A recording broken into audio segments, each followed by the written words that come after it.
Hello, this is Crystal Racing with the report for the 2021 Brazilian Grand Prix. Lewis Hamilton won the race after a sensational move on Max Verstappen after Max Verstappen pushed both of them off the track earlier on in the race. For me, Lewis Hamilton gets 10 out of 10 for his performance today. A sublime performance under mass in a race where he had to win in order to keep his championship hopes alive. Because of the win, it means that the championship gap goes back down to 14 points between Verstappen, who keeps holding the lead with 3 races to go. Verstappen gets 9 out of 10 for me. He gets about half a point struck off for that defensive move on Hamilton, which saw both of them go off the track. But having said that, it is my opinion that Mercedes did have the faster car this weekend.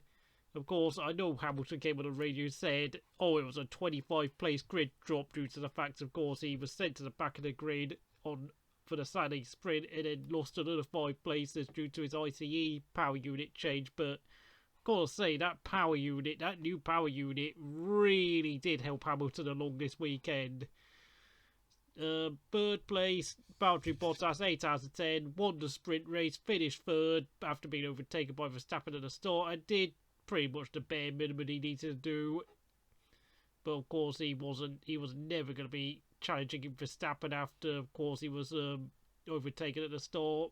Fourth place, Sergio Perez, 8 out of 10, got screwed over by the safety car, and frankly, he got the fastest lap, so I suppose he helped his team out there, taking the fastest lap point away from Hamilton. So he did a good team job today.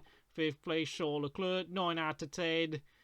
Both him and Sainz are getting the absolute maximum out of that Ferrari. Sainz, 8.5.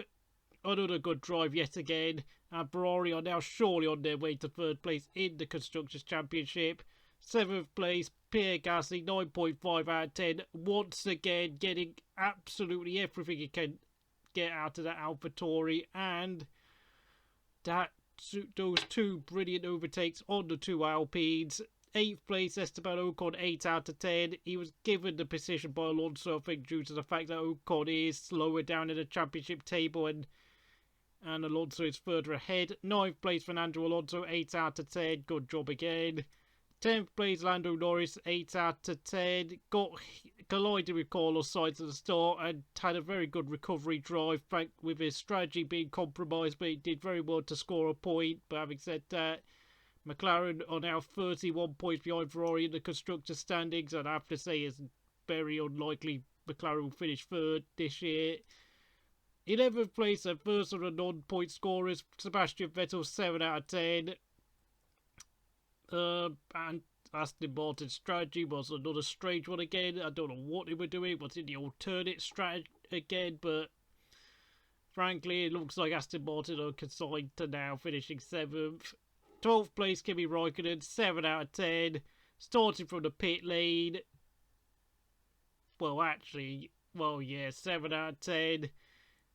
Did all he could really. Collided with Mick Schumacher at the start where Mick Schumacher lost his wing, but personally I put the blame on Mick Schumacher for trying to go wheel to wheel with Kimi, which is just really, at turn 12, really strange move. But anyway, 13th place, George Russell, 7 out of 10. Didn't see much of him. 14th place, Antonio Giovinazzi, 6 out of 10. Started in 13th, but never had any race pace. I'd have to say, with the Alfa Romeo banner appearing in that Shanghai Alfa Romeo car dealership, with Ganyu Zhou saying he's being welcomed by Alfa Romeo next year.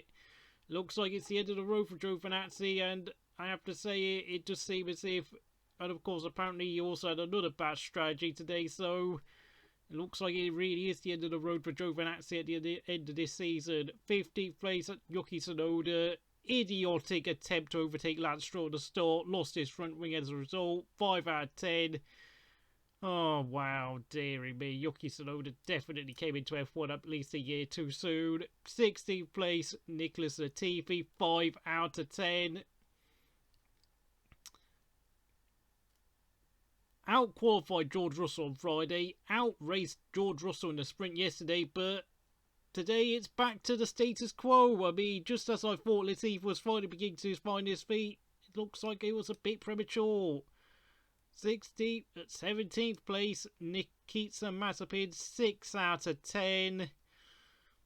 Was caught crying after Friday's qualifying session, and really a surreal moment. I have to say, I never saw that coming. But today he kept his nose clean, didn't do anything wrong, and finished about half a minute ahead of Mick Schumacher. Mick Schumacher, 18th and last, got into a silly first lap collision with Kimi Räikkönen, damaged his front wing, and he never really looked like he was going to ever catch Mazepin after that. Just really going around, just another glorified testing session for the Haas team, who deservedly will finish last because, of course, they're on 0 points, and frankly, we're going to need an gargantuan fluke for them to score points. Frankly, the only way to get score points is for only 10 cars to finish the race, and one of their cars happened to be the 10 finishers. And of course, the 2 retirees. Daniel Ricciardo, 5 out of 10, didn't really see much before his retirement. I think he had a power loss, but before that, he was not very impressive. And Lance Stroll, 5 out of 10, didn't really do anything interesting. And that's the end of today's Crystal score. So, if you enjoyed this video, please like, subscribe to Crystal Racing, and I'll see you again next time.